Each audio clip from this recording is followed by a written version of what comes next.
Syukur kita pada Allah Subhanahu wa taala. Qala ta'ala fil Qur'anil Karim, subhanaka la ilma lana illa ma 'allamtana innaka antal alimul hakim, wa la hawla wa la quwwata illa billahil aliyyil azim. Qala al-musannif rahimahullah wa nafa'ana bi 'ulumihi fid dharain amin radhiyallahu anna wa ankum. Telah berkata musannif, semoga Allah taala memberkati beliau dengan ilmu beliau kepada kita semua di dunia sampailah akhirat. Amin amin ya rabbal alamin. Amin. Alhamdulillah. Ya, kita sambungan daripada semalam, insya-Allah, seperti mana yang kita telah bacakan dan kita mengambil istifadah mengenai kemarin, malam kemarin, mengenai hadis sambungan daripada Lailatul Qadar itu sendiri. Sabda Rasulullah sallallahu alaihi wasallam,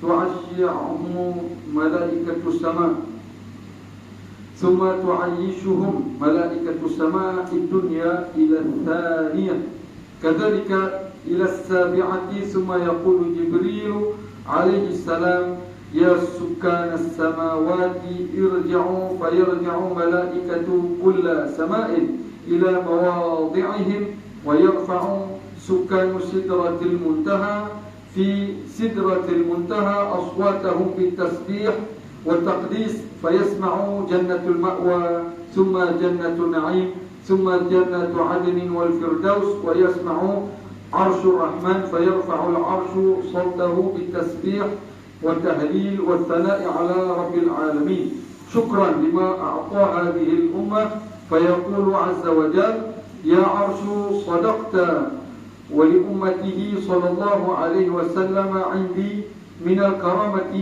ما لا عين رأت ولا أذن سمعت ولا خطر على قلب بشر.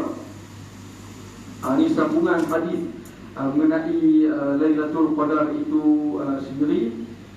Jadi insya-Allah yang bermaksud kemudian maka menghantarkan akan segala malaikat yang datang daripada dunia itu, yakni oleh segala malaikat yang diam di langit dunia itu hingga ke langit yang kedua. Demikian lagi segala malaikat isi tiap-tiap langit itu menghantar akan mereka itu hingga sampai kepada langit yang ketujuh.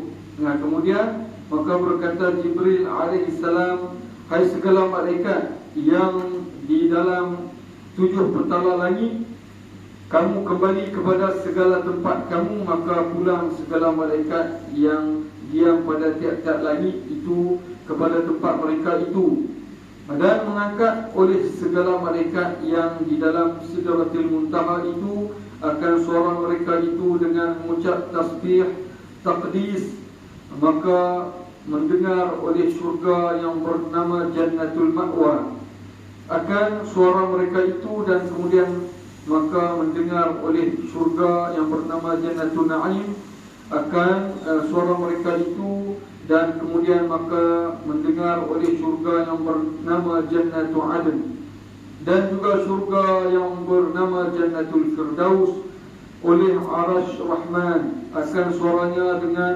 mengucap tasbih dan tahlil dan memuji ia atas Tuhan Rabbul Alamin, kerana syukur ia bagi barang yang diberikan oleh Allah Subhanahu wa taala akan segala umat ini. Maka firman Allah Azza wa Jalla bagi Arash itu, hai Arashku, telah benarlah engkau dan adalah bagi umat Muhammad sallallahu alaihi wasallam itu padaku beberapa karamat, yakni kemuliaan yang tiada pernah dilihat akan dia oleh mata manusia ni. Akan ada, kita pernah sebut pasal hadis yang mana mala a'yun ra'at wala udhun sami'at wala khatara ala qalbil bashar.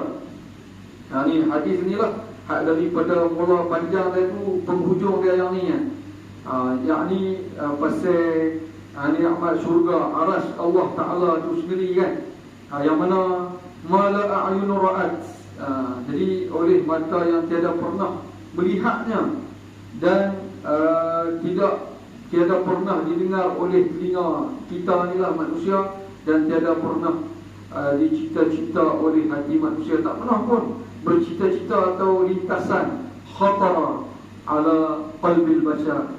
Kalau khatar maksud dia lintasan hati ya. Tapi kalau khatir maksud dia dangerous, bahaya. Khatir maksud dia apa? Bahaya, dangerous. Tapi kalau khatar maksud dia lintasan hati ya. Khatir dengan khatar. Lepas tu kalau qitar maksud dia kereta api yang belakang kita ni, duduk jalan. Qitar, qaf, ta, alif, ra, qitar. Ini kha, kha, ta dengan ra, khatar. Yang bahaya tu khatir, kha, ta, bentuk ada ya, ra, khatir. Tu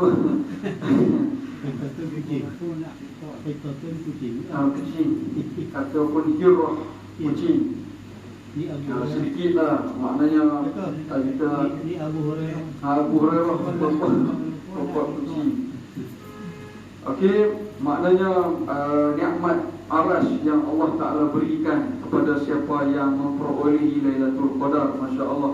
Dan lagi kata Syekh Abdul Qadir Al-Jilani, qaddasallahu sirruhu, wa qila inna Jibril alaihi salam idza nazala minas sama' Lailatul Qadri la yada'u ahadan minan nas illa salama alaihi wa safahahu wa alamatu dhalika iqsha'raru jildihi wa tarqiqu qalbihi wa tadma'u aynahu.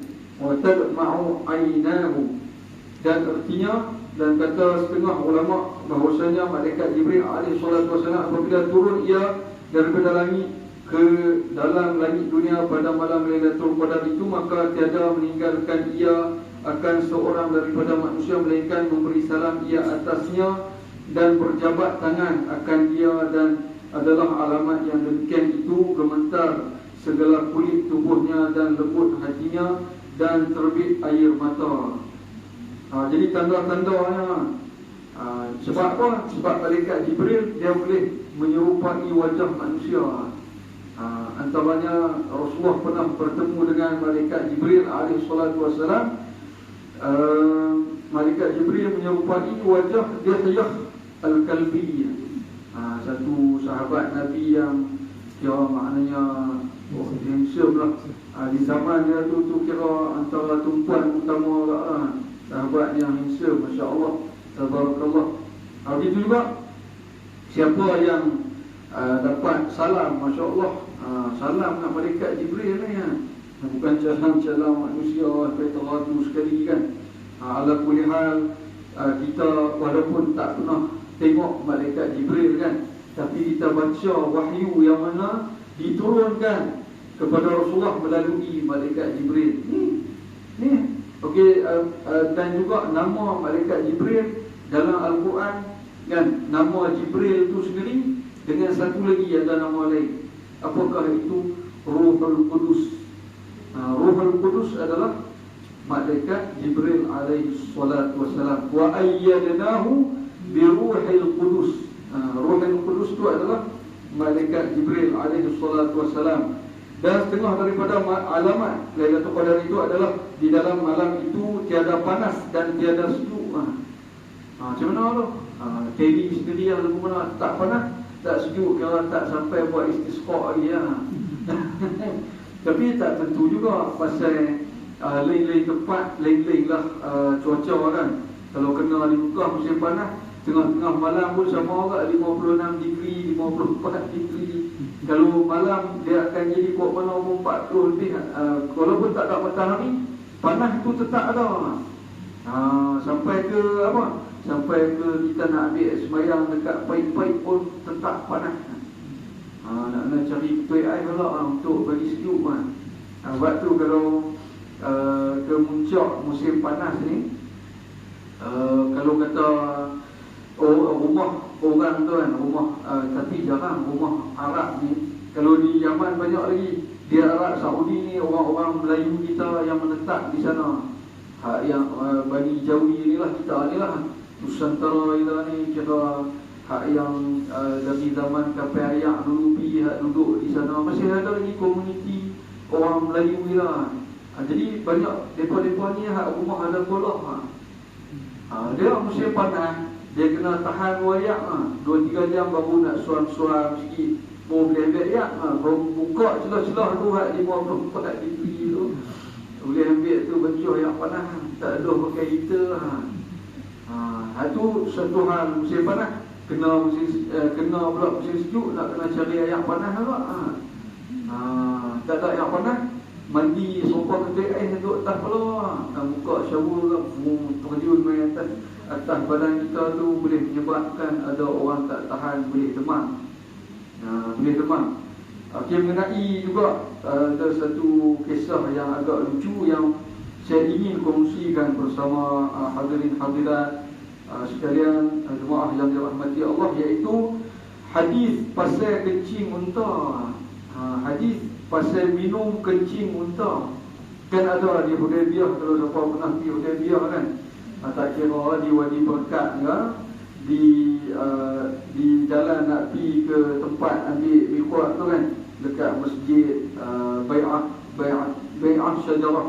Jadi dekat situ kan dia ada kawasan boleh pergi tengok unta dan minum susu unta. Tu normal lah susu unta. Hak ni kencing unta ni ada, memang betul hadis sahih yang mana ada peristiwa minum kencing unta ni. Ada satu sahabat yang mana dia tak biasa dengan cuaca di Madinah, dan dia mengadu pada Nabi dia tak biasa jadi demam Allah kan.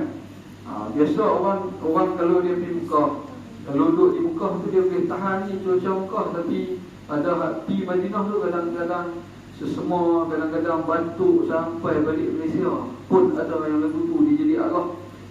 Lepas tu apa Nabi kata? Kamu minumlah susu unta dan dicampurkan dengan kencingnya. Sikitnya, bukan banyak pun, sikit saja. Hak ni tahu tak, pergi dekat ladang unta tu dia bawa balik satu botol ni. Ada yang lagi 1 liter pula. Kan? Nak sama macam tum air zam-zam bawa balik 5 liter. Lepas tu dia langgah macam tu kan. Jadi cerita dia memang dia kena kencing semua tu kan. Jadi dia maknanya perlu kita fahami hadis tu memang betul, memang hadis sahih yang mana minum susu unta dicampurkan sedikit. Kira berapa titik dia ni, dia pergi hutam hak ni, minum hak ni saja pun ada. Tu maknanya cerita dia tu amat-amat salah kefahaman yang dia baca hadis tu, maknanya sikit je dicampurkan. Tapi cerita pasal ada ke tak ada tu ada. Tapi istimewa juga unta ni bila makan kena ambil air semayang lain. Makan daging unta bukan pasal batal semayang tau. Dia ada satu peristiwa yang menyebabkan ittifaq semua mazhab 4 ni, yang mana kalau kata hak keras lagi ni, Imam Ahmad bin Hanbal kalau makan daging unta ni batal semayang, sebab diambil daripada satu hadis yang sama, yang mana satu hari tu Rasulullah SAW diundang majlis makan kan, kenduri lah kan. Jadi masuk dalam majlis tu makan kenduri, yang makan pasal makan unta ni lah. Jadi makan tu di celah-celah orang duduk tengah selera makan, khusyuk kan. Kalau kita tengah duduk serta makan tu, tiba-tiba celah-celah tu ada orang kentut pula. Jadi bau kentut dalam majlis tu kena lah dengan berhawa dingin lagi ni kan. Ada orang buh pula kentut lah. Lepas tu buat relax, tak mengaku kan, buat dia kan. Sehinggalah menyebabkan Nabi terhidu dan semua hadirin yang ada tu hidu. Jadi bau tidak menyenangkan. Tapi Nabi tahu siapa yang buat kerja tu, tapi Nabi tak nak malukan si fulan ini, sahabat ni. Jadi Nabi pun selesai habis makan tu, Nabi langsung pergi wuduk. Jadi bila sahabat tengok yang lain ni pakat rupa lain pun pergi ambil semayang, ambil wuduk lain. Sebab tu ittifaq bila siapa makan daging unta dia ambil semayang. Dan juga kita nak lari daripada khilaf ulama yang lain, sebab ada yang pegang kira batai kan. Tak puas kita meraihkan hak lain juga, makan daging unta, dia ambil semayang, tak ada masalah kan. Apa saja daging hati yang berkaitan dengan unta ni, dia ambil semayang lain lah. Tapi kalau daging rusa ke, kijang, pelanduk, tak payah. Kalau habis-habis makan macam iftar tadi kan, iftar daging kijang contohnya lah kan, tak payah ambil semayang. Tapi kalau iftar tadi ni makan haji, makan unta, kena pergi ambil semayang lain. Termasuklah untuk imam sekali kena pergi ambil semayang lain lah. Okey, itulah kisahnya. Okey, dan kita pun nak habis yakni tajuk ni. Okey, dan tak panas tak sejuk, dan setelah daripada alamatnya itu adalah pada waktu pagi-pagi itu matahari tiada baginya cahaya. Dia macam beduk-beduk sikit tu kan. Tengah hari dah jadi macam tu, tanda-tanda Lailatul Qadar, masya-Allah. Dan setengah daripada alamatnya itu tiada didengar di dalam malamnya itu akan anjing menyalak. Jadi malam tu kira anjing dia nanti off sah, dia off daripada menyalak. Try tengok semua ada kita lena tak bangun ataupun tak dengar suara itu lah. Tapi tak apalah, orang kata apa ni alamat kan. Tapi dia duduk perhati, duduk dengar suara anjing, dia tak buat apa, tak jadi kerja lah. Dia duduk perhati, tak nyalak kot malam ni kan. Duduk perhati nak tengok pasal apa dia mengaji malam tu ustaz kata macam tu. Jadi janganlah sampai tahap Khalid sampai tak dengar suara anjing tu. Jadi sekali-sekali suara dia pun tak dengar baca Quran. Jadi dia punya duk balik, duk kembang anjing menyalak ke tak, sampai dia pun tak dengar apa yang dia baca Quran kan. Jadi sambil-sambil tu kita teruskan amalan kita seperti biasa. Hanya ini adalah alamat-alamat yang mana ahlul muqarrabin kan, wali-wali Allah sebutkan.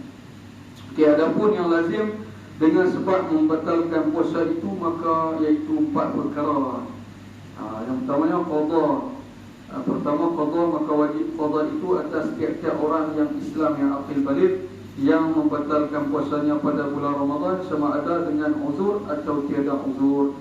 Dan wajib qada itu atas perempuan yang haid dan perempuan yang nifas. Dan demikian lagi wajib qada puasa Ramadan itu atas orang yang a'adzanallahu min murtad daripada Islam dan kembali kepada Islam. Dan demikian lagi tiada wajib qada atas orang yang kafir jika ia masuk Islam. Dah janggut kan, perempuan dapat hidayah daripada Allah, taufik hidayah, maka dia yughfar ma qad salaf, Allah Taala ampun yang terdahulu. Kira pernikahan akad nikah dia tu tak payah akad nikah lain lah, kira dia boleh langsung kira yughfar ma qad salaf. Jadi ada orang tanya soalan, bila dia perkahwinan sebelum Islam, lepas tu bila dia convert ke Islam, adakah dia kena akad nikah lain? Tak perlu akad nikah lain, kira Allah Ta'ala mengampuni yang terdahulu tu. Dan atas orang yang kafir jika masuk Islam, dan demikian lagi tiada wajib qada atas kanak-kanak jika ia baligh, dan orang yang gila jika sembuh daripada gilanya. Kedua, kafarat, maka wajib memberi kafarat atas orang yang membatalkan puasanya pada bulan Ramadan itu dengan sebab jima' di siang hari pada bulan Ramadan itu, iaitu memerdekakan seorang hamba. Jadi tak ada lah. Tapi diceritakan juga sebab apa? Sebab adanya pada zaman Nabi. Walaupun tak ada lah hamba di zaman kita ni, yang tinggal hamba Allah saja. Jika tiada puasa memerdekakan seorang hamba, maka hendaklah dia puasa 2 bulan berturut-turut, syahrain mutatabi'ain. Maka jika tiada puasa, maka hendaklah dia memberi makan 60 orang miskin dengan 60 mud. Mud tu cepat lah, tiap-tiap satu orang satu mud makanan yang memadai akan fitrah. Cerita saya fitrah malam ni boleh bayar, jangan duk tangguh-tangguh lagi ya. Kok lupa. Ni pasal ni jangan teringat, seperti mana tu imam kita sebut.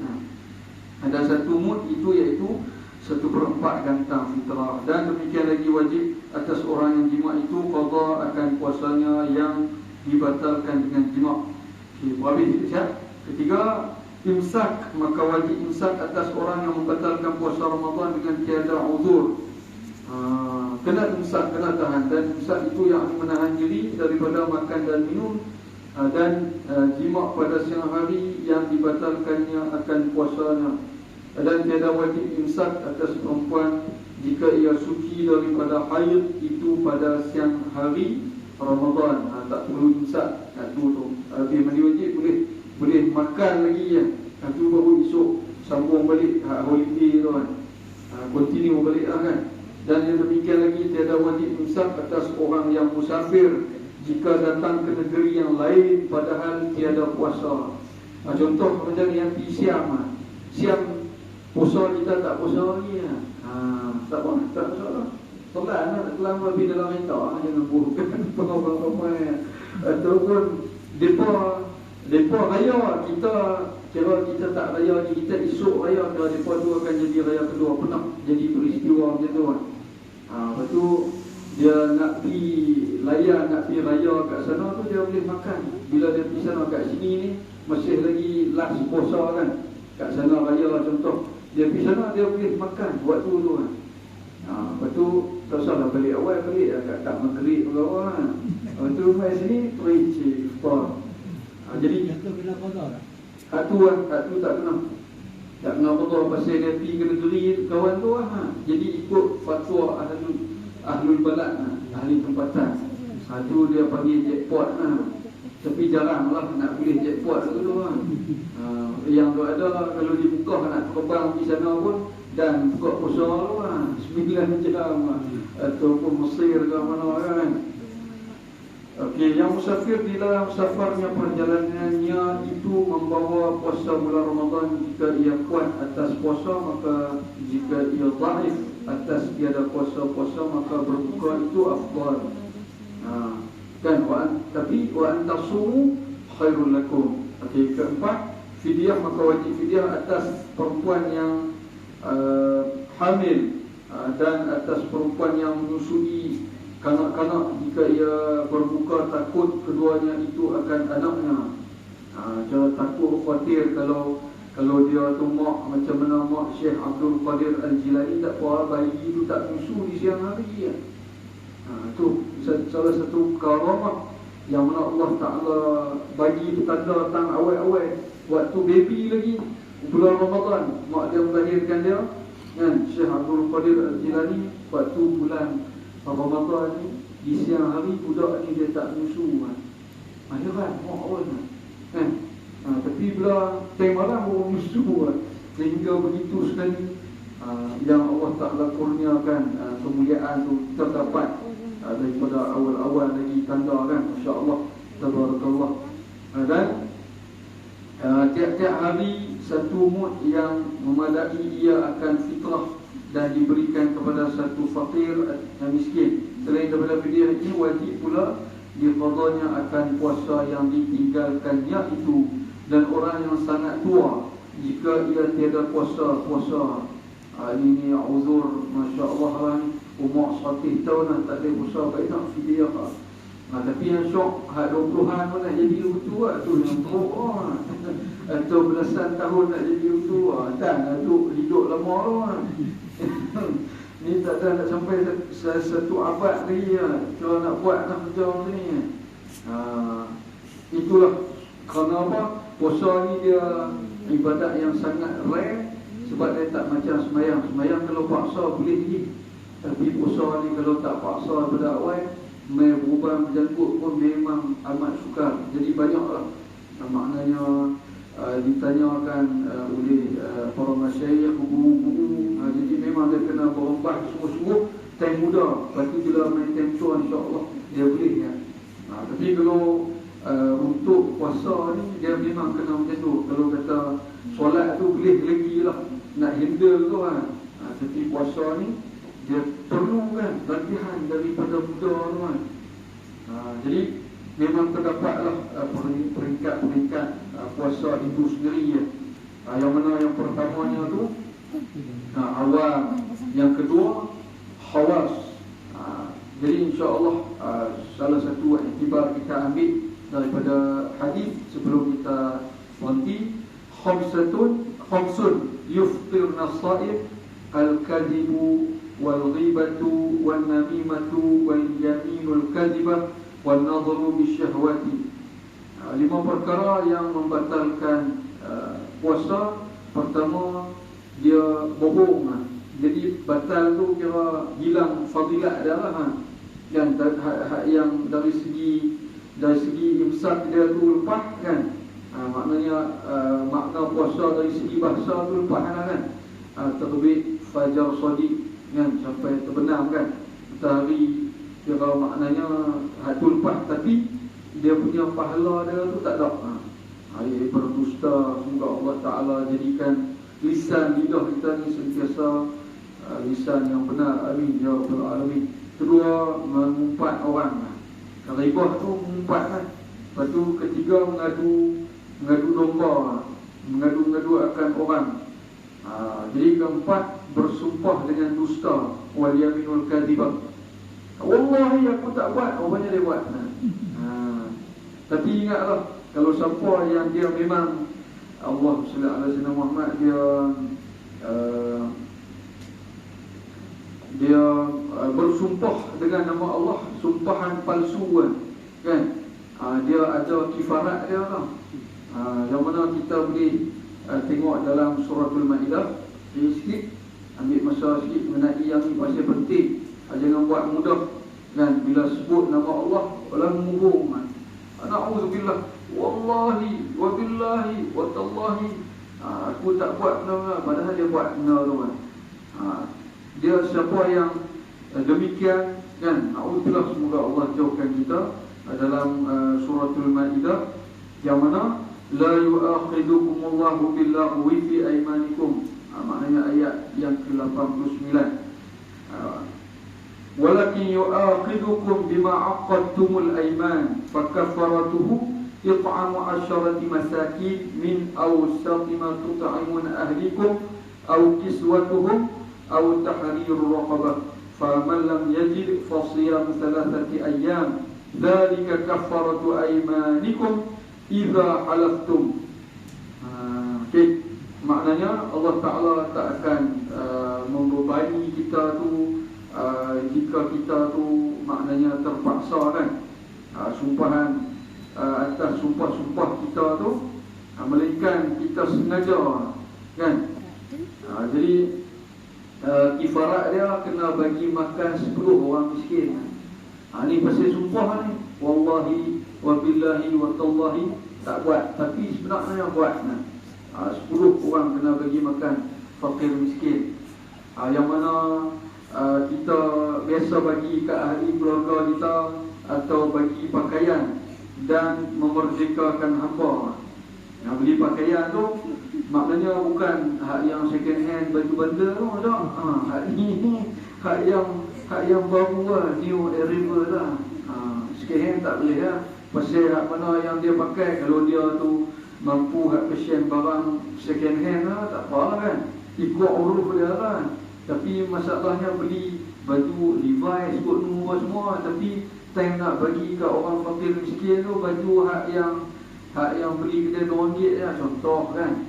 Jadi kita kena standardkan dengan apa yang kita biasa beli tu lah. Lainlah kalau saya mampu hak baju RM5, hak RM5 tu lah, ambil buat keluar. Okey, dan tak mampu yang tu juga kena puasa 3 hari je.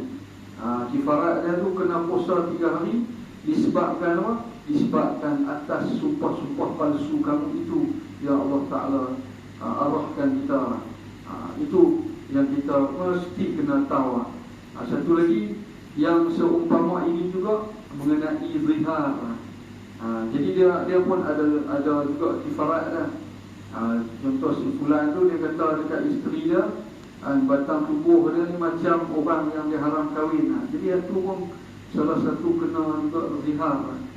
Contoh si fulan cakap tangan dia ni macam tangan kok dia, tangan bini dia macam dengan kok dia ada, seperti lafaz dalam kitab sebut anti ka-zahril ummi kan. Jadi benda-benda tu dia ada kifarat dia mesti kena bayar.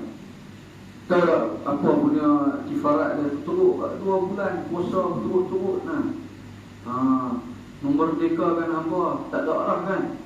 Betul lagi apa? Kena bagi 60 orang miskin. Hari tak puas 10 kan, sumpah.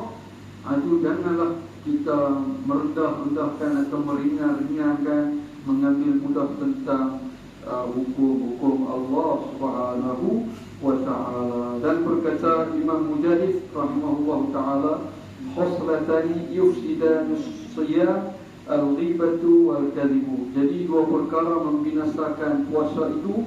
Yang pertamanya mengumpat orang, dan yang keduanya berdusta. Semoga Allah Ta'ala jauhkan kita daripada 2 perkara ini. Yang mana lisan kita, seperti mana kita mohon agar lisan kita itu seperti lisannya baginda Nabi sallallahu alaihi wasallam. Allahumma rzuqna ya Rabb takhallaqu bi akhlaqillah, takhallaqu bi akhlaqir rasul. Kata Nabi sallallahu alaihi wasallam, kamu berakhlaklah dengan akhlaknya Allah. Dan ada juga yang menyebut takhallaqu bi akhlaqil Quran. Jadi berakhlaklah kamu seperti mana akhlak Al-Quran. Allah warzuqna ya Rabb. Semoga Allah kurniakan kita tentang itu. Amin ya rabbal alamin. Sallallahu ala sayyidina Muhammadin nabiyil ummi wa ala alihi wa sahbihi wa sallam. Walhamdulillahi rabbil alamin.